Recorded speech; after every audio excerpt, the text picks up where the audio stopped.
Le leader insoumis qui a lancé hier soir la bataille des législatives, Jean-Luc Mélenchon, rêve de Matignon. Et donc de devenir Premier ministre, mais la marche est haute. La France insoumise a pour l'instant 17 députés. Il en faut 289 pour la majorité. Alexandre Chauveau, le calendrier des législatives limite aussi le risque de cohabitation.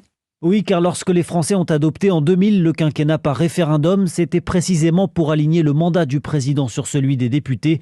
L'objectif étant d'éviter les cohabitations qui ont marqué les 2 septennats de François Mitterrand et jugées comme un frein à l'action du chef de l'État. Pourtant, dès la semaine dernière, Jean-Luc Mélenchon a surpris en parlant des législatives comme d'un 3e tour.